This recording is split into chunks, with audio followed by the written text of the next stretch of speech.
کلا بل ران علی قلوبہم بما کانوا یکسبون۔ اللہ تعالیٰ فرماتے ہیں کہ ان کے دلوں پہ زنگ ہے، دلوں پہ زنگ چڑھ گیا ہے ان کے بدعملیوں کی وجہ سے، ان کے گناہوں کی وجہ سے ان کے دلوں پہ زنگ چڑھ گیا ہے۔ تو گناہ کی وجہ سے انسان اللہ سے دور ہو جاتا ہے۔ مومن کے دل میں اللہ تعالیٰ سما جاتے ہیں اور اللہ تعالیٰ کی تجلیات اس دل پہ پڑتی ہیں، اس لیے اللہ تعالیٰ دل کو دیکھتے ہیں۔ ان اللہ لا ينظر الى قلوبکم واعمالکم، ان اللہ لا ينظر الى صورکم واموالکم، کہ اللہ تعالیٰ تمہاری صورتوں کو، شکلوں کو نہیں دیکھتے اور مال کو نہیں دیکھتے۔ مال کتنا ہے، پیسے کتنے ہیں، اس سے کسی انسان کی اللہ کے یہاں کوئی قیمت نہیں بڑھتی ہے مال سے، جتنے بھی مال ہو۔ اللہ کے نزدیک زیرو پتی اور ارب پتی برابر ہے مال کے لحاظ سے۔ ایک آدمی فاقہ ہے اس کے گھر میں اور ایک آدمی ارب پتی ہے، اس کی وجہ سے اللہ کے یہاں اس کی کوئی حیثیت نہیں بڑھتی۔ اس چیز سے انسان اللہ کی نظروں میں نہیں آتا ہے۔ ان اللہ لا ينظر الى صورکم واموالکم۔ انسان کی پنگاڑی کیسی ہے؟ لوگ کہتے ہیں جی کپڑے برانڈیڈ کپڑے ہونے چاہیے، کپڑے ایسے ہونے چاہیے، جوتے برانڈیڈ، موبائل جو ہے وہ برانڈیڈ ہو، گھر ایسا ہو، ایسی سوسائٹی میں ہو، گاڑی ایسی ہو۔ یہ چیزیں لوگوں کی اپنی بنائی ہوئی ہیں، ان چیزوں سے اللہ کا کوئی تعلق ہی نہیں ہے۔ اللہ تعالیٰ انسان کے دل کو دیکھتے ہیں، دل کو۔ جب یہ دل دنیا کی محبت سے، مال کی محبت سے، چیزوں کی محبت سے، کپڑوں کی، سامانوں کی محبت سے بھر جاتا ہے تو اس دل میں اللہ نہیں آتا، دل ناپاک ہو جاتا ہے، دل گندا ہو جاتا ہے۔ دنیا کی محبت جو ہے یہ تو ہر برائی کی جڑ ہے۔ اللہ کے نبی علیہ السلام نے فرمایا حب الدنیا رأس کل خطیئت، اس کی گوند تھوڑی سی کم کرو کہ دنیا کی محبت یہ ہر برائی کی جڑ ہے۔ جب دل میں دنیا آ جاتی ہے تو اس دل میں اللہ نہیں ہوتے، وہ دل ویران ہو جاتا ہے۔ جیسے بچے سے ماں گم ہو جائے نا، وہ کتنا پریشان ہوتا ہے۔ آپ اس کو ہر کھلونا دے دیں، ہر چیز دے دیں، وہ نہیں لے گا۔ کچھ بھی دے دیں اس کو، وہ اس کو جب اس کی ماں مل جائے گی خاموش ہو جائے گا۔ ایسے ہی اس دل کی مراد اور اس دل کی تمنا، دل اللہ تعالیٰ نے اپنے لیے بنایا ہے۔ اللہ تعالیٰ نے یہ دل اپنے لیے بنایا ہے، اللہ کے سوا یہ دل کسی کو نہیں دینا چاہیے۔ جب انسان یہ دل اللہ کے سوا کسی اور کو دے دیتا ہے تو پھر وہ پریشان ہو جاتا ہے۔ یہ اس پریشانی کی وجہ، اور دل میں اللہ کا ما سوا آ جائے تو یہ دل ویران ہو جاتا ہے اور یہ دل پریشان ہوتا ہے، اور پھر اس دل سے ہر گناہ ہوتے ہیں۔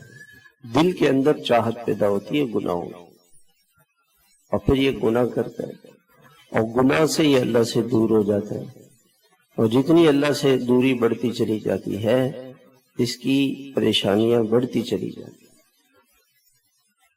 تو پریشانیوں کی وجہ مال اور چیزوں کی کمی نہیں ہے، پریشانیوں کی وجہ دل کا اللہ کی یاد سے خالی ہو جانا، دل اللہ کی محبت سے خالی ہو جانا۔ اور جب اس دل میں اللہ کی محبت آتی ہے اور اس دل کا اللہ سے تعلق جڑتا ہے تو یہ دنیا کا پرسکون ترین دل ہو جاتا ہے۔ جیسے ایک بادشاہ، ایک آدمی ہے نا، وہ کہتے جی میں تو میرے ساتھ تو حکومت ہے، بادشاہ میرے ساتھ ہے، وزیر میرے ساتھ ہے، فلاں جنرل کرنل میرے ساتھ ہے، مجھے کیا پریشانی؟ جس کے ساتھ اللہ ہو جائے، جب دل میں اللہ کی محبت آتی ہے اور وہ یہ سمجھتا ہے کہ اللہ میرے ساتھ ہو گئے ہیں، تو اس کو کوئی پریشانی نہیں ہوتی، ذرا بھی پریشانی نہیں ہوتی۔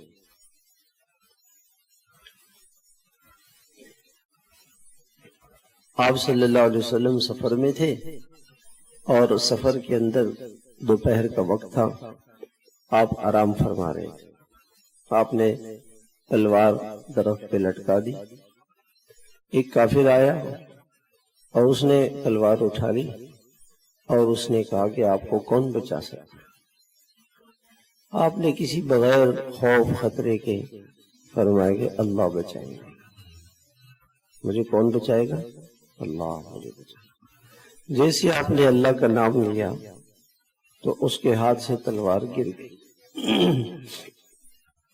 دل میں اللہ ہوگا تو اللہ کی آواز آئے گی زبان پر، اور جب تک یہ دل اللہ کے غیر سے، اللہ سے خالی ہے، اللہ کا غیر اس میں ہے، تو یہ پریشان رہے گا کہ اچھا میرے پاس پیسے نہیں ہیں، میرے ساتھ فلاں آدمی نہیں ہے، اس لیے میرے کام نہیں بن رہا، اس لیے پریشان رہے گا۔ اللہ دل میں آ گئے، وہ تو اس کائنات کا مالک ہے، وہ رب ہے، وہ خالق ہے، وہی اس کائنات کے سارے نظام کو چلا رہا ہے، وہی چلا رہا ہے۔ اللہ کے حکم کے بغیر ایک پتہ نہیں ہل سکتا۔ وَمَا تَسْقُطُ مِن وَرَقَةٍ إِلَّا يَعْلَمُهَا، جہاں کہیں بھی کوئی پتا گرتا ہے اللہ کے حکم سے، اللہ کی اجازت سے اور اللہ کے علم سے وہ گرتا ہے۔ دنیا میں کچھ بھی اللہ کی مرضی کے بغیر نہیں ہوتا، کوئی کام نہیں، اللہ کے ارادے کے بغیر، اللہ کے چاہت کے بغیر، اللہ کے فیصلے کے بغیر کچھ نہیں ہوتا۔ ہمارے حاجی صاحب رحمت اللہ علیہ جملہ ہمیشہ فرماتے تھے نا، اللہ سے سب کچھ ہوتا ہے اور اللہ کے غیر سے کچھ نہیں ہوتا۔ یہ دل کی آواز بن جائے، ابھی تو زبان پہ بھی نہیں ہے یہ جملہ دل کے اندر اتر جائے کہ اللہ پاک ہی سب کچھ کرتے ہیں۔ تو ساری پریشانیاں اور مصیبتیں کیوں ہیں کہ دل اللہ کی محبت سے خالی ہے، دل اللہ کی عظمت سے خالی ہے، اور دل اللہ کی محبت سے خالی ہے۔ اس دل میں اللہ کی محبت آ جائے، اور جب اس میں اللہ کی محبت آئے گی تو پھر یہ اللہ کی نافرمانی نہ کرے گا، نہ کسی کو کرنے دے گا، نہ کسی کو کرنے دے گا۔ اللہ پاک کی نافرمانی نہیں کرنے دے گا، اللہ کا حکم مٹنے نہیں دے گا۔ بے چین ہو جائے گا، بے قرار ہو جائے گا کہ گناہ ہو رہا ہے، گناہوں پر یہ بے چین ہوگا، بے قرار ہوگا۔ یہ دل کی محبت کی نشانی ہے۔ اس دل میں اللہ آئے گا تو یہ اللہ کے ہر حکم کو پورا کرے گا۔ کیسے پتہ چلے گا کہ دل میں اللہ آ گیا؟ اس کی آنکھیں جھک جائیں گی گناہوں سے، کان گناہوں کی چیزیں نہیں سنیں گے، زبان پہ غیبت کا بول نہیں آئے گا، ہاتھ سے پورے جسم سے اللہ کی کوئی نافرمانی نہیں ہوگی۔ اذان ہوگی بے چین ہو جائے گا، بے قرار ہو جائے گا کہ میں کیسے نماز پڑھ، بے قرار ہو جائے گا۔ ایک ڈاکٹر صاحب سے ہماری ملاقات ہوئی 1-2 سال پہلے، تو میں نے ان سے پوچھا کہ آپ بہت زیادہ نماز کا اہتمام کرتے ہیں، تو کہنے لگے کہ 10-12 سال ہو گئے کہ میری تکبیر اولیٰ نہیں چھوٹی، 10-12 سال سے، ڈاکٹر ہیں اسپتال میں۔ تو میں نے کہا کہ آپ کرتے کیا ہیں؟ فرمانے لگے کہ جب اذان ہوتی ہے تو بس میں کوئی کام نہیں کرتا، اگر گاڑی میں ہوں تو اذان سنتے ہی بس گاڑی رک جاتی ہے، پہلے مسجد چلے جاتا ہوں۔ کلینک میں ہوں تو اذان سنتے ہی مریض دیکھنے بند کر دوں اور فوراً مسجد میں، اور میں ان کے کلینک تو واقعی میں نے دیکھا کہ اذان ہوئی اور وہ فوراً کرسی چھوڑ کے چلے گئے، بس اب مریض کو نہیں دیکھنا، سیدھا مسجد چلے گئے۔ کہیں بھی میں ہوں بس اذان کے بعد ایک بے چینی بے قراری شروع ہو جاتی ہے اور میں فوراً مسجد چلے جاتا۔ 12 سال ہو گئے میں نے کہا کہ اس کا آپ کو کیا نفع ملا دنیا میں؟ کہتے ہیں آخرت کا نفع تو ہے ہی ہے، دنیا میں ایسا بیمار نہیں ہوا کہ میں مسجد نہیں جا سکتا۔ تو میں نے نیت کی کہ اللہ میں تیرے دربار میں فوراً حاضر ہو جاؤں گا۔ اللہ نے بلایا۔ کس نے بلایا؟ اللہ نے۔ کسی فوجی کو اس کا افسر بلائے، فوج کا افسر ہے، وہ اپنے فوجی کو کہ بلاؤ بھی ادھر آؤ، اور وہ 15 منٹ کے بعد آئے، 20 منٹ کے بعد آئے۔ کیوں جی؟ وہ فرما بردار شمار ہو گئے یا نافرمان؟ والد صاحب کو پیاس لگی ہے اور گرمی ہے، وہ فرما رہے ہیں کہ بھئی مجھے پانی پلا دو، بلا رہے ہیں پانی پلانے کے لیے، 20 منٹ کے بعد پانی لے کر آ رہے ہیں۔ تو یہ فرما بردار ہے نافرمان ہے؟ اذان کے بعد کوئی کام نہ کرے، کیونکہ اللہ نے بولا، یہ محبت کی بات ہے۔ جب دل میں اللہ کی محبت آ جائے گی تو پھر اللہ تعالیٰ کے حکم کی طرف لپکے گا، اور دل کے اندر سے یہ چاہت پیدا ہوگی کہ میں کیسے اللہ کو راضی کروں۔ چھوٹا سا گناہ بھی ہوگا تو اس گناہ پر دل کے اندر بے چینی بے قراری ہوگی کہ ہائے میرے سے گناہ ہو، ہائے میرے سے گناہ کیسے ہو۔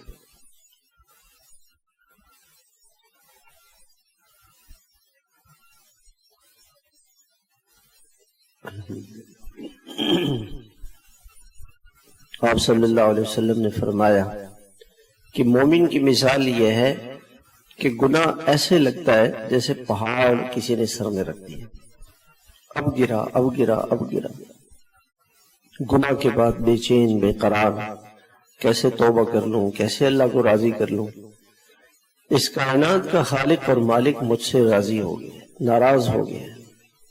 اس سارے کائنات کا خالق اور مالک وہ مجھ سے ناراض ہوا ہے، ایک بے قراری ہوتی ہے۔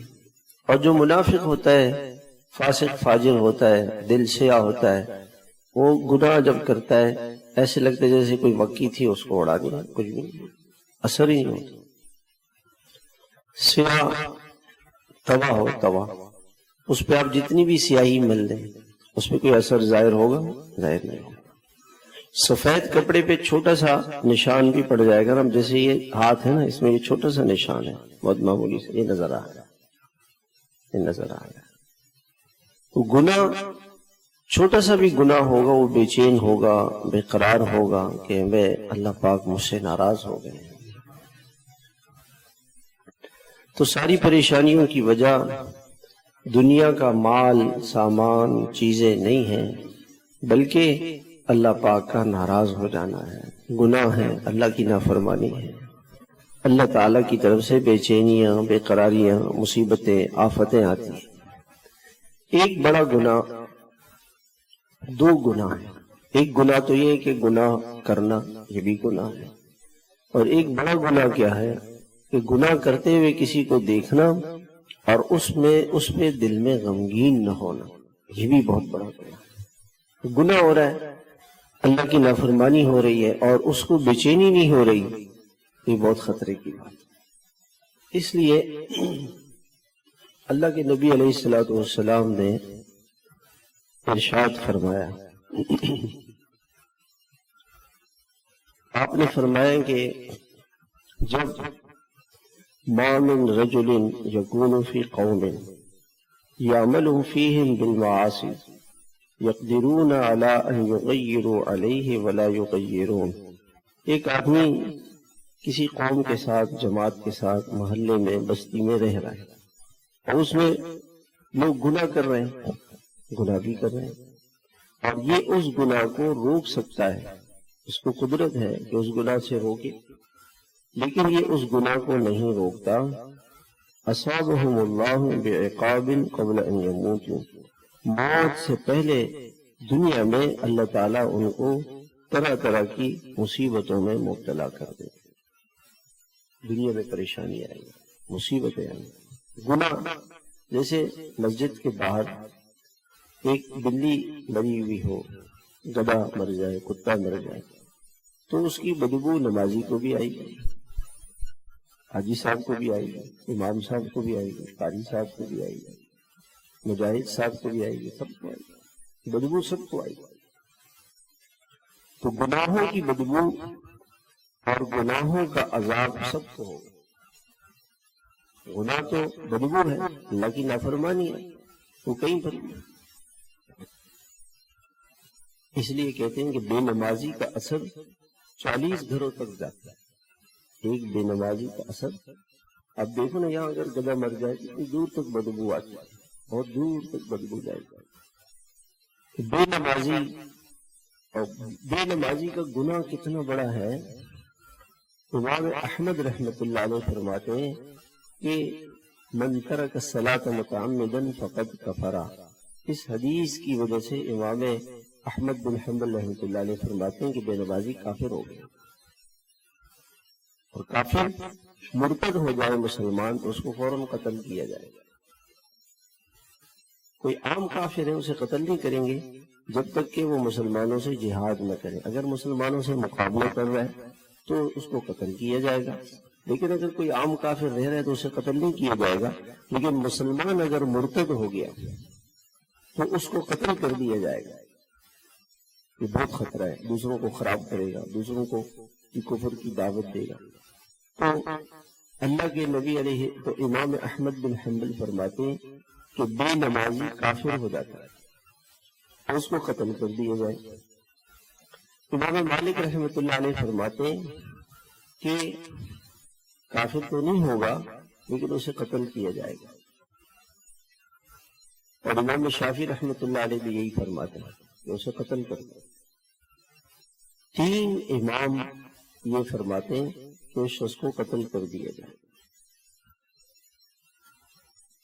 اور امام ابو حنیفہ رحمۃ اللہ علیہ فرماتے ہیں کہ اس کو گرفتار کیا جائے، یسجن حتی یتوب، کہ جب تک یہ توبہ نہ کرے اس کو جیل میں رکھا جائے، یہ اتنا بڑا گناہ ہے۔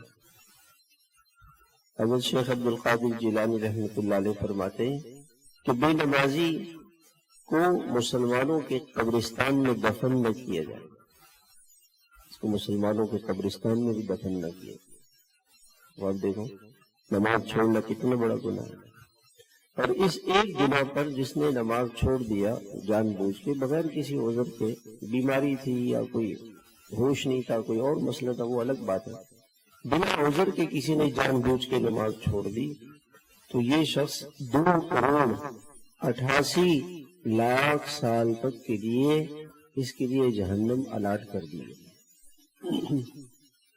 اتنا بڑا گناہ، 2 کروڑ 88 لاکھ سال۔ اس لیے آخرت کا عذاب بہت بڑا ہے۔ اللہ تعالیٰ نے یوں فرمایا وَلَعَذَابُ الْآخِرَةِ أَكْبَرُ، آخرت کا عذاب بہت صرف بڑا نہیں ہے، بہت بڑا ہے، اور آخرت کا اجر بھی بہت بڑا ہے۔ تو اتنا بڑا گناہ ہو گیا، اور اس گناہ پر کوئی فکر ہمیں نہیں ہوئی، یہ کتنے خطرے کی۔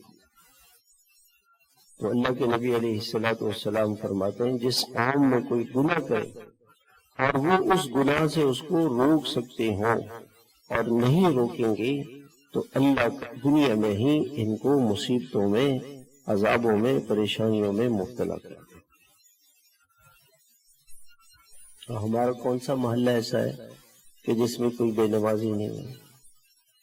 ہمارے رائیونڈ میں ہمارے حضرت مولانا احسان صاحب دعوت برکاتوں جوڑ کر حضرت نے سوال کیا کہ یہ بتاؤ کراچی میں کتنی ہزار مسجدیں ہیں، ایک مسجد ایسی ہے کہ جس کے سارے اطراف میں رہنے والے مرد، عورتیں، بچے، 10 سال سے بڑا بچہ مسجد آئے گا، نماز پڑھے گا، 10 سال سے لے کر جتنے بھی بڑی عمر کے مرد ہیں، عورتیں، بچے، وہ سب نمازی ہیں، تو ایک مسجد میں نہیں،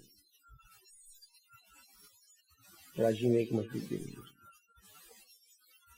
آپ اس سے اندازہ لگائیں کہ کتنی نحوست ہوگی اس کی، اور اس کا کتنا اثر پڑے گا۔ گناہوں کے اثرات ہیں۔ ہمارے حاجی عبدالوہاب صاحب رحمۃ اللہ علیہ فرماتے تھے کہ میں کسی علاقے سے گزرتا ہوں، میں دیکھتا ہوں کہ وہاں بینک ہے، مجھے بہت رونا آتا ہے، اور فرماتے تھے کہ ان کے ساتھ تو اللہ نے اور اللہ کے رسول نے جنگ کا اعلان کر دیا ہے۔ تو اللہ کا ارشاد ہے فَإِن لَمْ تَفْعَلُوا فَأْذَنُوا بِحَرْبٍ مِّنَ اللَّهِ وَرَسُولِهِ، اگر تم سود کو نہیں چھوڑو گے تو اللہ تعالیٰ فرماتے ہیں یا الذین آمنوا اتقوا اللہ وذروا ما بقی من الربا، کہ لوگوں اللہ سے ڈرو اور سود کو چھوڑ دو، اور اگر تم ایسا نہیں کرو گے فَأْذَنُوا بِحَرْبٍ مِّنَ اللَّهِ وَرَسُولِهِ، تو اللہ اور اس کے رسول کی طرف سے تمہارے ساتھ جنگ کا اعلان۔ اب جس شہر والوں کے ساتھ جنگ کا اعلان ہو چکا ہو، وہ جنگ کا اعلان کس کی طرف سے ہو؟ اللہ کی طرف سے، اللہ کے رسول کی طرف سے، تو اس شہر میں امن کیسے آ سکتا؟ جس شہر میں جنگ ہو رہی ہو وہاں بجلی ہوتی ہے، پانی، کھانے پینے کی چیزیں ہوتی ہیں، وہاں تو قحط ہے۔ آپ جا کے فلسطین میں دیکھ رہے مسلمانوں کا کیا حال ہے، بیچارے گھروں سے باہر ہیں، سردی میں پڑے ہوئے ہیں، بھوک ہے، پیاس ہے، پانی نہیں ہے، کھانا نہیں ہے، چھت نہیں ہے، بجلی نہیں ہے، انٹرنیٹ نہیں ہے، جنگ۔ وہاں کہاں سے امن ہو سکتے؟ ہر روز لوگ شہید ہو رہے ہیں، روز جنگ۔ تو یہ تو ایک ظاہری جنگ ہے، اور اللہ کی طرف سے جس شہر کے ساتھ جنگ کا اعلان ہو جائے تو آپ اس شہر میں کیسے امن آ سکتے؟ کتنا دکھ ہے، کتنا غم ہے۔ اللہ تعالیٰ ایک مسلمان کہیں قتل ہو جائے، توبہ توبہ، کتنا بڑا گناہ ہے، کتنا بڑا مسلمان کو قتل کرنا کتنا بڑا گناہ ہے۔ قرآن کریم کے اندر اللہ تعالیٰ نے جو سخت ترین سزا کسی گناہ پر فرمائی ہے وہ کیا ہے؟ وَمَن يَقْتُلْ مُؤْمِنًا مُتَعَمِّدًا فَجَزَاؤُهُ جَهَنَّمُ خَالِدًا فِيهَا وَغَضِبَ اللَّهُ عَلَيْهِ وَلَعَنَهُ وَأَعَدَّ لَهُ عَذَابًا عَظِيمًا۔ 6 سزائیں اللہ تعالیٰ نے بیان فرمائی ہیں۔ پہلی سزا کیا ہے کہ یہ جہنمی ہے، یہ شخص جہنمی ہے۔ 6 سزائیں اللہ تعالیٰ اس کو دیں گے جس نے کسی مسلمان کو ناحق قتل کر دیا۔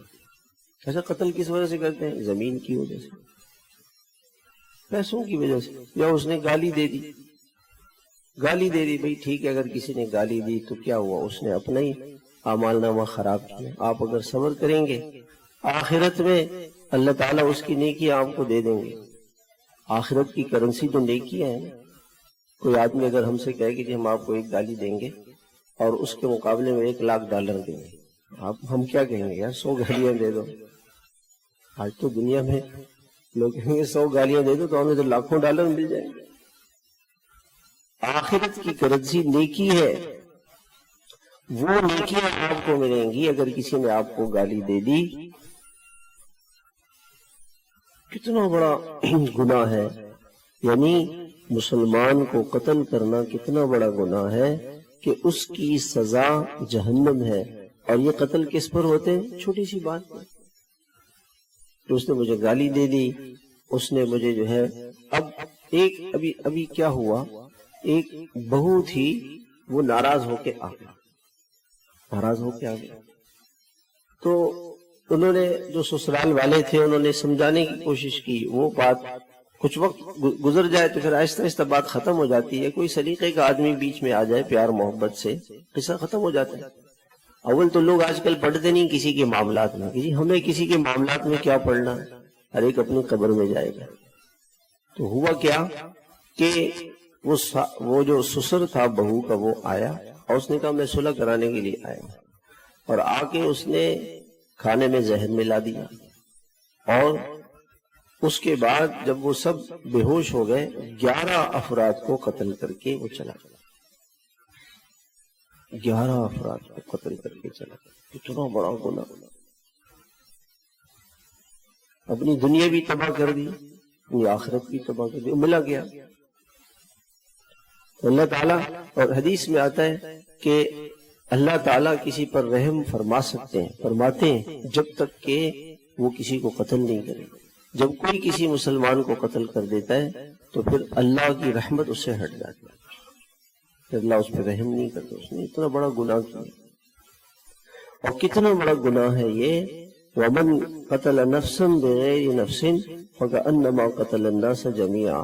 جس نے ایک شخص کو قتل کیا وہ ایسا ہے کہ اس نے پوری انسانیت کو قتل کر دیا. 7-8 ارب انسان ہیں، ایک آدمی اگر 8 ارب انسانوں کو قتل کرے کتنا بڑا مجرم ہے. اللہ کے نزدیک ایک آدمی کو قتل کرنے والا اتنا بڑا مجرم، آپ اس سے اندازہ لگائیں. تو پہلی سزا اس کی جہنم ہے، اور یہ اللہ نے خود فرمائی ہے، کسی نے نہیں بتایا. مسلمان کو قتل کرنے کی پہلی سزا جہنم ہے. اور دوسری سزا کیا ہے کہ یہ ہمیشہ اس میں رہے گا. علماء فرماتے ہیں کہ جہنم میں تو ہمیشہ کافر رہے گا. تو دوسرے علماء یہ فرماتے ہیں کہ اس شخص کا انتقال کفر کی حالت میں ہوگا، کلمہ نہیں پڑھ سکے گا مرتے وقت. اللہ اس کو ایمان سے محروم کر دیں گے کہ اس نے ایک مسلمان کو قتل کیا. اور ایک اور حدیث میں آتا ہے الحمدللہ کہ مسلمان پہ لعنت کرنا، یہ تو یار ملعون آدمی ہے، لعنت اس پہ لعنت ہو. راستے میں جا رہے ہیں تو غصہ آ گیا، ایسے لعنت کر دی، یار یہ تو لعنت ہے اس پہ. تو یہ ایسا ہے جیسے اس نے اس کو قتل کر دیا. یہ اتنا بڑا گناہ ہے. مسلمان کی تو اللہ کی بڑی حیثیت ہے.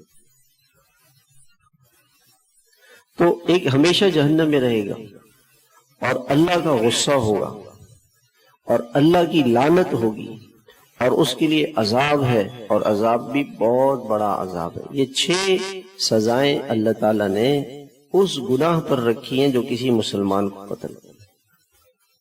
اب اتنے بڑے بڑے گناہ روزانہ شہر میں قتل ہو رہے ہیں، گناہ ہو رہے ہیں. تو ان گناہوں کے باوجود اگر ہم بچے ہوئے ہیں نا، وہی اللہ کا کرم ہے، اس کا فضل ہے، اس کی مہربانی ہے. ورنہ ہم نے تو اپنی ہلاکت میں کوئی کسر نہیں چھوڑی، ہم نے تو نہیں چھوڑی. تو اللہ کے نبی علیہ الصلوۃ والسلام نے فرمایا جس قوم میں کوئی گناہ ہو رہا اور وہ اس گناہ کو روک سکتے ہیں اور وہ نہیں روکتے، تو اللہ تعالیٰ اس قوم پر دنیا میں ہی اپنا عذاب مسلط کر دیتے ہیں، اور طرح طرح کی مصیبتوں میں اللہ تعالیٰ اس کو مبتلا کر دیتے ہیں. پھر آپ علیہ الصلوۃ والسلام نے فرمایا کہ لا الہ الا اللہ، یہ کلمہ انسان کو نفع پہنچاتا ہے، اس سے عذاب اور بلائیں دور کرتا رہتا ہے جب تک کہ اس کے حق میں کوتاہی نہ کی جائے. صحابہ نے عرض کیا کہ یا رسول اللہ اس کے حق میں کوتاہی کیا ہے؟ فرمایا کہ گناہ ہو اور وہ اس پر انکار بھی نہ کرے اور اس کو بند کرنے کی کوشش نہ کرے. گناہ کے 3 درجے ہیں. سب سے پہلے گناہ ہو تو آدمی ہاتھ سے اس کو روک دے. یہ اس کے گھر والے ہیں، گھر میں اگر کوئی نماز نہیں پڑھ رہا ہے تو وہی ہاتھ سے ان کو اٹھا لے، پیار سے، محبت سے، نرمی سے مصلی پہ لا کے کھڑا کر دے، اس کو نماز کی دعوت، اس کو نماز کے لیے لے کر آئے. اب دوسرے درجے میں گناہ سے بچانا کیا ہے کہ ہاتھ سے آدمی دوسروں کو، پہلا درجہ. دوسرا درجہ زبان سے اس کو سمجھائے کہ بھائی گناہ نہیں کرو، اللہ کی نافرمانی نہیں کرو، اللہ کی نافرمانی سے بچو، اس کو دعوت دے، اس کو سمجھائے. تیسرا یہ ہے کہ اگر وہ ہاتھ سے بھی نہیں روک سکتا، زبان سے بھی نہیں روک سکتا، تو وہ دل میں اس کو برا سمجھے، دل میں اس کو برا سمجھے. اب ایک تقریب میں چلے گئے، وہاں تقریب میں گناہ ہو رہے ہیں، ناچنا گانا ہو رہا ہے، موویاں بن رہی ہیں، ناچنا گانا ہو رہا ہے، مرد عورتیں اکٹھے ہیں، تو ان کو سمجھا دے بھائی اگر ان کی سمجھ میں بات نہیں آتی ہے تو وہاں سے چلا جائے، نہیں بیٹھے، وہاں نہیں بیٹھے۔ ایک اللہ والے تھے، ان سے کسی نے کہا کہ حضرت میں ہمارے رشتہ داروں کی دعوت ہے فلاں ہوٹل میں فلاں جگہ میں، تو میں اگر نہیں جاؤں گا تو رشتہ دار ناراض ہو جائیں گے، رشتہ ٹوٹ جائے گا، برادری کا مسئلہ ہے، خاندان کا مسئلہ ہے۔ تو کہا کہ پھر تم پھر وہاں کیا کرو گے؟ کہ میں جا کے ایک کونے میں بیٹھ جاؤں گا، الگ ہو جاؤں گا ان سے، الگ ایک کونے میں بیٹھ جاؤں گا۔ تو انہوں نے فرمایا کہ اچھا مجھے میں آپ سے ایک سوال کرتا ہوں، ایک جگہ ہے وہاں پہ سانپ ہیں بہت سارے، بچھو ہیں، سانپ ہیں، بچھو ہیں، سانپوں کی وادی ہے، بچھوؤں کی وادی ہے، آپ وہاں جائیں گے اور گھر والوں کو لے کے جائیں گے؟ کہیں گے گھر والوں کو کہ چلو جی ہمارے ساتھ، آپ کو تو سانپوں کی وادی میں لے کے جاتا ہے اور آپ کو بچھوؤں کی وادی میں لے کے جا رہا ہوں، کوئی جائے گا نہیں؟ کوئی جائے گا کہ گھر والوں کو لے کے جائے گا؟ اور کوئی اگر گھر والوں سے یہ کہے کہ جی میں تو آپ کو سانپوں کی وادی میں لے کے جا رہا ہوں، تو یہ تو پاگل ہے، اس کو پاگل خانے میں بند کراؤ، ہمیں سانپوں کی وادی میں لے کے جا رہا ہوں۔ تو جہاں اللہ کی نافرمانی ہو، جہنم کے سانپوں کی وادی ہے وہ کل، جہنم کے سانپوں کی وادی ہے وہ، جہنم کی بچھوؤں کی وادی ہے کل۔ جیسی آنکھ بند ہوگی پتہ چل جائے گا۔ گناہ تو گناہ ہے، گناہ تو گناہ ہے۔ آج ہی کل میرے ایک ساتھی نے مجھے بتایا کہ ایک آدمی تھا، نوجوان تھا، زیادہ عمر نہیں تھی، وہ 40 سال کے قریب، اس کا انتقال ہو گیا۔ کہ انتقال کیسے ہوا؟ کہ اس کو شوگر تھی، ڈاکٹروں نے منع کیا تھا، وہ مٹھائی کھاتا تھا، ایک دم اٹیک ہو گیا، شوگر بڑھ گئی، مر گیا۔ ریئیکشن ہوا نا، دوائی یعنی جس چیز سے روکا ہے ڈاکٹر نے اس سے وہ نہیں رکا اور پرہیز نہیں کی اور وہ اس کی جان چلی گئی۔ اللہ نے گناہوں سے روکا ہے، اللہ نے اپنی نافرمانیوں سے روکا ہے، وہ اللہ کی نافرمانی کرے گا تو اس کے ریئیکشن ظاہر ہوگا اور موت آتے ہی نظر آ جائے گا، موت کے تو فوراً بعد نظر آ جائے گا، موت آتی ہی نظر آ جائے گا، جیسی موت آئے گی نظر آ جائے گا۔ اور دنیا میں نظر آ رہا ہے یہ بے چینی، یہ پریشانیاں، یہ مصیبتیں، یہ بلائیں، یہ آفتیں، یہ مہنگائیاں، یہ برے حکمران، یہ بدامنی، یہ قتل و غارت گری، یہ بلائیں، یہ گناہوں کی وجہ سے۔ تو ایک گناہ تو یہ ہے کہ گناہ ہو رہے ہیں، ہم گناہ کر رہے ہیں، اور دوسرا گناہ کہ گناہ ہوتے ہوئے ہم دیکھ رہے ہیں اور ہمیں اس کے ختم کرنے کی کوئی پرواہ نہیں۔ ہمارے محلے میں ہمارا پڑوسی نماز نہیں پڑھتا، ہمیں اس کی فکر ہی نہیں ہے کہ بھئی کیسے اس کو بے نمازی کو نمازی ہم بنا رہے ہیں۔ اذان ہو گئی، محلے کے دکانیں کھلی ہوئی ہیں، محلے میں دکانیں کھلی ہوئی، اور نمازی نماز کے لیے جا رہا ہے اور اس کو غم ہی نہیں ہے اللہ کا حکم مٹ رہا ہے، اللہ بلا رہے ہیں اور یہ نماز کے لیے نہیں جاتا۔ محلے میں شادی ہو رہی ہے اور اس شادی میں گانا بجانا ہو رہا ہے۔ ہمارے پڑوس میں وہ نیو ایئر کی نائٹ پہ کچھ لوگوں نے جو ہے نا وہ گانے وانے بجے، تو ہم نے مشورہ کیا، ہم نے یہاں سے جماعت بھیجی، وہ جماعت کے ساتھی وہاں گئے اور ہمارے اساتذہ انہوں نے ان کی منت خوشامد کی کہ بھی دیکھیں ہم تو مسلمان ہیں اور یہ مدرسہ آپ کے قریب ہے، بچے قرآن پڑھ رہے ہیں اور راتوں کو گانے بج رہے ہیں، اللہ کی نافرمانی ہو رہی۔ انہوں نے معذرت کی کہ ٹھیک ہے ہم نہیں کریں گے۔ کوئی جائے تو صحیح، سمجھائے تو صحیح، بات تو کریں، بات تو کریں۔ ایک آدمی میرے پاس آیا، کہنے لگا کہ میری بیٹی کی بسم اللہ ہے، آپ چلیں بیان میں۔ میں نے کہا بیان کہاں ہوگا؟ کہہ رہے حال میں۔ تو میں نے پوچھا کہ بھی حال میں مخلوط ہوں گے سب؟ ہاں ہمارے یہاں تو رواج اسی کا کہ مرد عورت سب اکٹھے ہوتے ہیں۔ میں نے کہا آپ اپنی بچی کا بسم اللہ کرائیں گے، اس کو قرآن پڑھائیں گے، تو قرآن میں تو اللہ تعالیٰ نے اس کو منع کیا ہے، اللہ تو اس سے ناراض ہوتے ہیں کہ مرد عورت اکٹھے ہوں، اللہ نے تو اس کو منع کیا۔ اللہ کی ناراض، اللہ کی کتاب پڑھیں گے اور اللہ کو ناراض کریں گے، کہا پھر کیا کرو؟ میں نے کہا آپ ان سے بات کریں، سمجھائیں کہ ہم مسلمان ہیں۔ آج سے 50 60 70 75 سال پہلے اس کا تصور نہیں تھا. ہمارے اس محلے میں کتنے ایسے بوڑھے لوگ تھے جو انڈیا سے ہجرت کر کے یہاں آئے, 8 سال 9 سال 10 سال. میں ان سے ملتا تھا, اور ابھی بھی اگر کوئی ایسا آدمی مجھے مل جائے جو 80 90 85 سال کا ہو, میں اس سے یہ بات پوچھتا ہوں, وہ مجھے بتاتے ہیں کہ مسلمان عورت کا گھر سے باہر راستے میں نظر ہی نہیں آتی تھی, نظر نہیں آتی. عورت کو اگر قریب میں جانا ہوتا تھا تو ایک پالکی سی ہوتی تھی, پالکی ڈولی جس کو کہتے ہیں, یہ شاہی سپاری نہیں, اس پہ بنی ہوئی ہوتی ہے پالکی سی. اس میں وہ گھر کے باہر ایک کمرہ ہوتا تھا, عورت آ کے اس میں بیٹھتی تھی, 4 آدمی آ کے اس کو باقاعدہ ان کو تنخواہ پیسے دیے جاتے تھے, وہ عورت کو اٹھا کے لے جاتے تھے.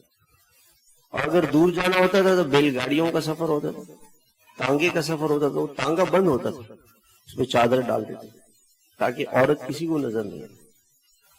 اور انہوں نے کہا اگر پڑوس میں بھی ماں کو جانا ہوتا تھا تو ہم بچے دونوں طرف سے کھڑے ہو کے چادریں تان کے وہ چادروں کے اندر سے جاتی تھی. عورت کو تو کوئی دیکھ بھی نہیں سکتا, کسی کو پتہ نہیں چلتا تھا کہ اس گھر میں کتنی بچی ہے, عورت ہے کہ نہیں. جوان جس دن شادی ہوتی تھی مسجد میں تو پتہ چلتا تھا کہ اس گھر میں کوئی بچی ہے. یہ حال ہے. مسلمانوں کا اتنا پردہ تھا کہ ہندو بھی اگر کہیں پڑوسی ہندو ہے اور وہ کہیں سفر پہ جا رہا ہے تو وہ اپنی بچی کسی ہندو کے گھر پہ نہیں چھوڑتا تھا کہ جو مسلمان کے گھر پہ چھوڑ دو, ہماری بچی کو کوئی میری آنکھ سے نہیں دیکھ سکتا. یہ مسلمان ہے, یہ مسلمان. لوگ تو ایسے تھے, اس کا تصور نہیں تھا کہ عورت دودھ کی دکان پہ کھڑی ہوئی ہے, دودھ خرید رہی ہے, گوشت خرید رہی ہے. آپ پوچھیں گے, اس کا تصور نہیں.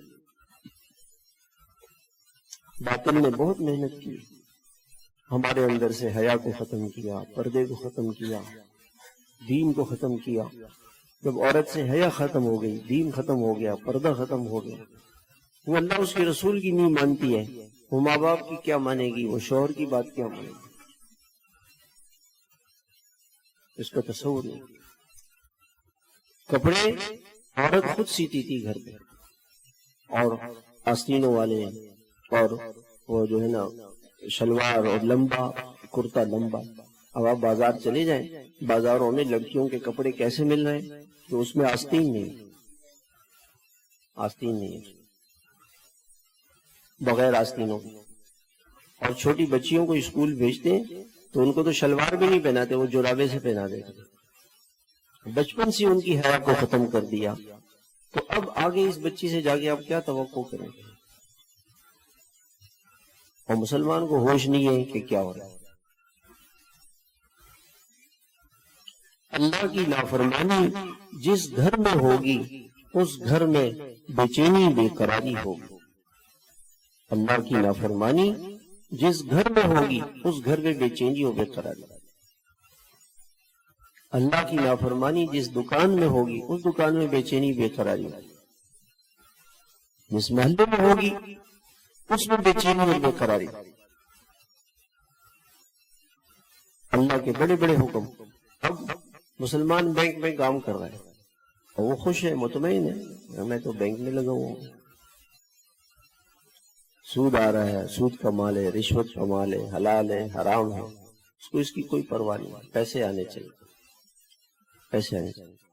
ایک آدمی میرے سے ملا, اس نے بتایا کہ ایک دوست تھا ان کا, اس نے بینک کی نوکری چھوڑ. کہا کیسے؟ کہا ایسے چھوڑی کہ اس کو کوئی کلفٹن وغیرہ میں کوئی مکان کی ضرورت تھی, وہ بینک میں جاب کرتا تھا, تو وہ گیا ایک فلیٹ والے کے پاس, اس پہ لکھا ہوا تھا کہ کرائے کے لیے خالی. تو اس چوکیدار سے کہا کہ جی مجھے فلیٹ چاہیے, اور اس نے کہا آپ کیا کام کرتے ہیں؟ جلدی سے بتایا میں بینک میں بڑے عہدے پر ہوں. تو بینک والے تو کرایہ بھی دیتے ہیں, اس لیے مجھے کرایہ ملے گا آپ کو. اس نے کہا کہ میں آپ کو اس گھر میں جانے کی اجازت نہیں دے سکتا. کیوں؟ تو میرے مالک نے منع کیا ہے کہ جس کی کمائی حرام ہو, جس کی کمائی حرام ہو اس کو ہمارے گھر میں اس کو فلیٹ ہم نے کرائے پہ نہیں دیں. کہتے ہیں کہ اس کی اس بات پر اتنا میرے دل پہ اثر ہوا کہ آج سود کی وجہ سے دنیا کے ایک مکان کا مالک مجھے اپنے گھر میں آنے کی اجازت نہیں دے رہا، تو جنت کا مالک کیسے مجھے جنت پہ جانے کی اجازت دے؟ اللہ، آج اس دنیا میں دنیا کے مکان کا مالک سود کی وجہ سے، بینک کی نوکری کی وجہ سے مجھے اندر آنے کی اجازت نہیں دیتا، تو جنت کا مالک کیسے مجھے جنت میں جانے کی اجازت دے گا اگر میری کمائی حرام ہے؟ تو میں نے توبہ کو چھوڑ دی، اللہ کی نافرمانی کو چھوڑ دی۔ تو گناہ آدمی کر رہا ہے اور اس کو احساس ہی نہیں ہے کہ میں گناہ کر رہا ہوں، اور پریشانیاں اسی وجہ سے آتی ہیں اور کسی کی وجہ سے نہیں۔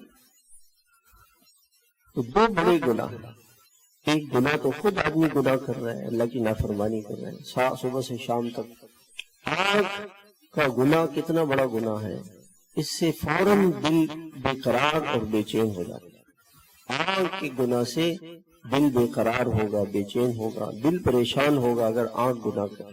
ساتھی کہتے ہیں نا جی ذکر میں دل نہیں لگتا، اور دل نہیں چاہتا ذکر کرنے کو، تلاوت کرنے کو، نماز پڑھنے کو۔ آنکھ محفوظ نہیں ہے، اگر آنکھ محفوظ ہوگی دل محفوظ ہوگا، دل کی حفاظت ہوگی تو وہ لگے، اس کو اللہ تعالیٰ نماز کی لذت دے۔ اور یہ آنکھ کا گناہ بے حیائی کی طرف لے جاتا ہے، جتنی بھی بے حیائیاں ہیں یہ آنکھ کے گناہ سے ہو۔ اس لیے قرآن مجید میں اللہ تعالیٰ نے گناہ، آنکھ کے گناہ کا اور بے حیائی کا ساتھ ساتھ ذکر کیا۔ قل للمؤمنین یغضوا من ابصارہم ویحفظوا فروجہم، آپ ایمان والوں سے کہہ دیں کہ اپنی نگاہوں کو پست رکھیں تو ان کے اندر حیا آئے، وہ حیا والے بنے، اور آنکھ بہکے گی تو بے حیائی ہو۔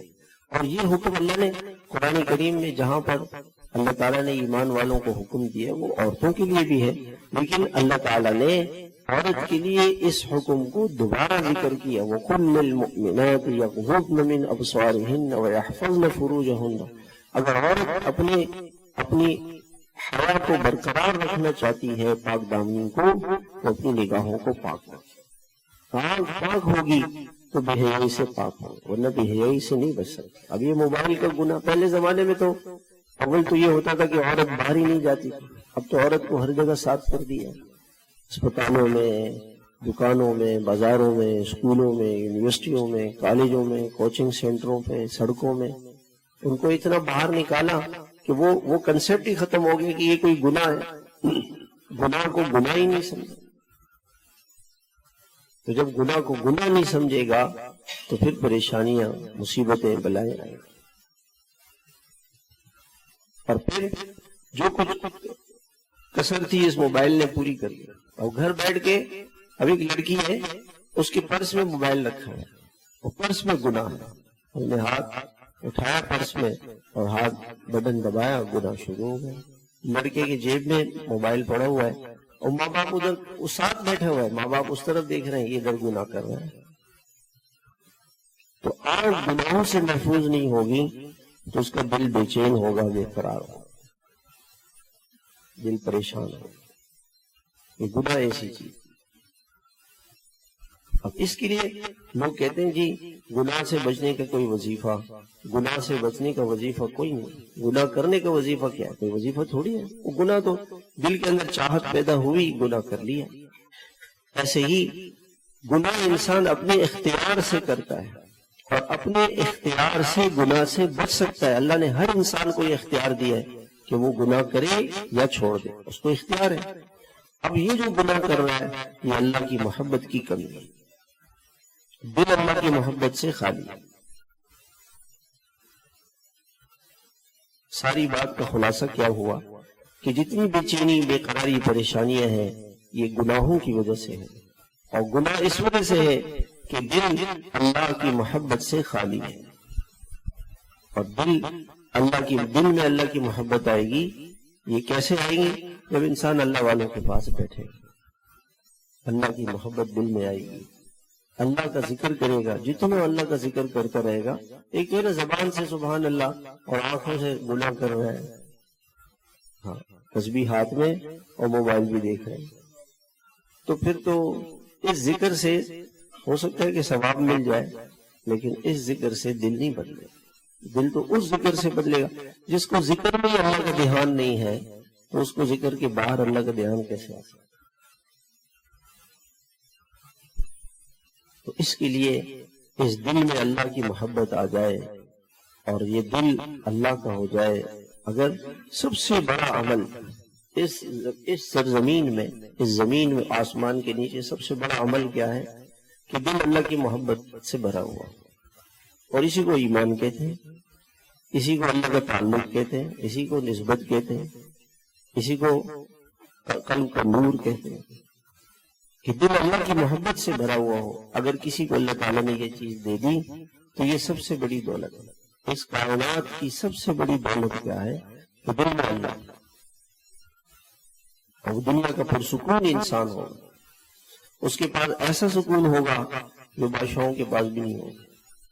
ایک بہت بڑے اللہ والے تھے، تو حجاج بن یوسف ان سے ناراض ہو گئے، ان کو بلایا، ان سے کوئی بات کی تو انہوں نے نہیں مانی کہ میں تو اللہ کو ناراض نہیں کر سکتا۔ انہوں نے کہا کہ سامنے پنجرے ہیں، پنجرے میں نے بند کرو اور 2 بھوکے شیر لا کے پہ چھوڑ۔ 2 بھوکے شیر آئے اور وہ پنجرے میں بند ہیں، انہوں نے آ کے شیروں نے ان کو سونگا چھوڑ دیا، ادھر جا کے بیٹھ گئے، ادھر جا کے بیٹھ گئے۔ جب انسان اللہ کا ہو جاتا ہے، من کان للہ کان اللہ لہ، پھر اللہ بھی اس کے ہو جاتا ہے، اللہ بھی اس کے ہو جاتا ہے۔ دل میں اللہ ہوگا، اللہ کی محبت ہوگی، تو یہ اللہ کی محبت اس کو کسی کام سے نہیں روک سکتی۔ ہمارے مشائخ میں حضرت مولانا تاج محمود امروٹھی رحمۃ اللہ علیہ، امروٹ شریف یہ شکارپور کے قریب ہے، لاڑکانے سے ذرا پہلے آتا ہے۔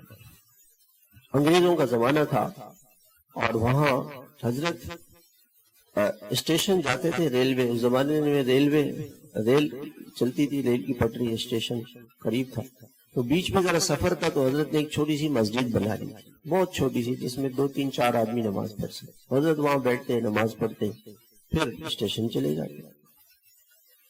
تو انگریزوں نے یہ ارادہ کیا کہ ہم یہاں سے نہر کھودیں گے، اور مسجد بیچ میں آ رہی تھی، تو انہوں نے کہا کہ یہ مسجد کو گرا دیں۔ حضرت نے فرمایا کہ بھئی تھوڑا سا آگے پیچھے سے کر لو، کہا نہیں اس کو گرائیں گے۔ کہا یہ نہیں گرا سکتے، ہم کیوں نہیں گرا سکتے؟ حضرت آگے اس میں بیٹھ گئے اور ذکر شروع کر دیا، اللہ اللہ اللہ اللہ۔ وہ بلڈوزر لے کر آئے اور اس کی بلیڈ کو لگایا مسجد پہ، بلڈوزر ٹوٹ گیا، وہ اس کی بلیڈ ٹوٹ گئی۔ دوسری جو ہے وہ بلڈوزر وہ دوسرا لے کر آئے، اس کی بھی بلیڈ ٹوٹ گئی۔ تو انہوں نے جو ہے نا وہ پریشان ہو گئے کہ یہ کیا ہوا۔ حضرت نے ان سے کہا کہ تم میرے خانقاہ آ جاؤ، خانقاہ لے آئے۔ وہ انگریز ساتھ آ گیا۔ حضرت نے فرمایا کہ بھئی یہ جو خانقاہ کا گودام ہے، اس میں دیکھو کیا ہے۔ وہ دیکھا کہ پیاز پڑی ہوئی ہے، پیاز جیسے لوگ سکھانے کے لیے رکھتے ہیں، کہ پیاز لے کر آؤ۔ وہ پیاز لے کر آیا تو حضرت نے پیاز ایسے ہاتھ پہ رکھا، جیسے اللہ کہا پیاز کے 2 ٹکڑے ہو گئے، ایسی اللہ بس ایسے کہا پیاز کے 2 ٹکڑے۔ حضرت نے فرمایا کہ میں اللہ کا نام لوں گا تو تم اور تمہارے ساتھی اور جتنے پیچھے تمہارے سب کی گردنیں کٹ جائیں گی۔ وہ پکڑ لیا، یہ تو اگر اللہ کا نام لیں گے تو ہم تو سب گئے، مر گئے۔ کہ ہمارے ساتھ اللہ کی طاقت ہے، تو جو اللہ کا نام لے گا اللہ اس کی لاج رکھے، اللہ اس کی لاج رکھے۔ تو کچھ وقت اللہ کو دے، اللہ سے محبت کرے، اللہ سے پیار اس ایسی پیدا ہوگا، تنہائی میں بیٹھ کر اس اللہ کو اپنے دل میں بسائے۔ ہر ایک وقت نکالے جس وقت میں بندہ ہو، اللہ ہو، اپنے بچوں کو عادت ڈالیں، ذکر کریں، ان کے ہاتھ میں تسبیح پکڑا دیں، سبحان اللہ، الحمدللہ، اللہ اکبر، لا الہ الا اللہ، درود شریف، استغفار۔ ہمارے ہر گھر کا ہر فرد، ہم پوچھیں، آج جا کے پوچھیں کہ بھئی اپنی بیوی سے، والدہ سے، بہنوں سے کہ آج آپ نے کتنا قرآن شریف پڑھا ہے اور تسبیحات کتنی پوری کی، اور گھر میں تعلیم کرائی کہ نہیں کرائی۔ جب گھر میں تعلیم نہیں ہوگی، ذکر نہیں ہوگا، اس گھر میں دعوت ایمان کی دعوت نہیں چلے گی تو اس گھر میں برکتیں کہاں سے آئیں گی؟ اللہ کا کوئی حکم نہ مٹے ہمارے گھر میں، ہماری زندگی میں، پھر اللہ تعالیٰ ان برکتوں سے نوازیں گے، ایسی رحمتوں سے نوازیں گے کہ جس کا ہم تصور نہیں کر سکتے۔ اللہ کے خزانوں میں تو سب کچھ ہے، اس کے خزانے تو بھرے پڑے، اس کے خزانوں میں کوئی کمی نہیں آتی، وہ تو دینا چاہتے ہیں اپنے بندوں کو۔ اللہ کے خزانوں میں سکون ہے، اطمینان ہے، بس اللہ سے اللہ کی محبت مانگے کہ اللہ اس دل کو اپنی محبت سے بھر دے، اللہ اس دل کو اپنی محبت سے بھر دے۔ جس دن اللہ کی محبت آ جائے گی، اللہ کی نافرمانی مشکل ہو جائے گی، آنکھ سے گناہ مشکل ہو جائے گا، سود رشوت لینا مشکل ہو جائے گا، غیبت کرنی مشکل ہو جائے گی، اور گناہ کو برداشت نہیں کر سکے گا۔ کوئی اللہ کا حکم توڑے گا تو دل میں بے چینی اور بے قراری ہوگی، بے چینی اور بے قراری ہوگی۔ اللہ ہم سب کو عمل کی توفیق عطا فرمائے۔ ابھی ماشاءاللہ ہمارا اجتماع بھی بہت قریب آ گیا ہے، اجتماع کے لیے ہم سب کوشش کریں، روزے رکھ لیں، پیر جمعرات کا روزہ رکھیں سب ساتھی، اس نیت سے کہ یا اللہ اجتماع کی حفاظت فرما، اس کو سارے عالم کے لیے ہدایت کا ذریعہ بنا۔ ہم ایک روزہ رکھیں گے اور پورے اجتماع کا ثواب ہمیں ملے گا، اس کی نمازوں کا، اجتماع سے 7 مہینے سال کی جماعتیں نکلیں گی اللہ کے راستے میں، سب کا ہمیں ثواب ملے گا۔ سب اپنے گھر میں بچوں سے، خواتین سے روزے رکھوائیں، روزانہ نہیں، پیر جمعرات کا روزہ رکھوائیں، سب نفلیں پڑھیں، دعائیں کریں کہ اللہ تعالیٰ اس اجتماع کو سارے عالم کے لیے ہدایت کا ذریعہ بنائے، ہر شر سے اللہ پاک حفاظت فرمائے، اللہ مدد فرمائے۔ تبلیغ کا کام تو دعاؤں سے چلتا۔ ایک جماعت آئی حاجی صاحب کے پاس، حضرت ویزا نہیں ملا، فرمایا بھائی ہم تو چاہتے ہیں ایسے لوگ کہ جو نماز پڑھ کر اپنے مسئلے حل کریں، ہم تو ایسے لوگ چاہتے ہیں دعا کر کے اپنے مسئلے حل کریں۔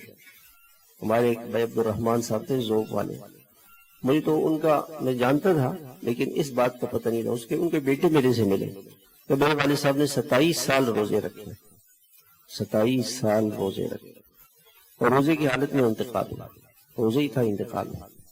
فرانس کا ویزا چاہیے تھا تو یہ چلے گئے وہاں ایمبیسی میں، وہ ایمبیسی والوں نے کہا ویزا نہیں ملے گا، آپ لوگوں کو جائیں۔ انہوں نے وہیں پہ وہ جو گیٹ تھا اسلام آباد میں ایمبیسی کا، اس کے باہر چمن تھا، اس میں 2 رکعت نفل پڑی اور دعا مانگی۔ تو اندر سے وہ تو کیمروں میں دیکھ رہے تھے، انہوں نے کہا اس آدمی کو بلاؤ، اور اس کو کیا چاہتے ہو؟ کہ ہماری جماعت ہے، ہمیں ویزا چاہیے، کہ لاؤ پاسپورٹ۔ جو مرکز آئے تو مرکز والوں نے کہا یہ تو ہو نہیں سکتا، انہوں نے کیسے آپ سے پاسپورٹ لے لیے؟ ہم سے لے لیے، 2-4 روز کے بعد وہ ویزا لگا دیا۔ نماز کی طاقت ہے، دعا کی طاقت ہے، ہمارا تبلیغ کا کام دعاؤں سے چلتا ہے، نمازوں سے چلے گا، اللہ سے مانگنے سے چلے گا۔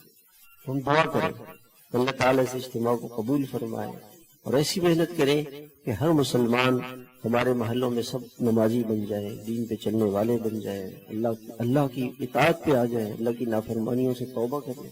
اللہ ہم سب کو عمل کی توفیق عطا فرمائے۔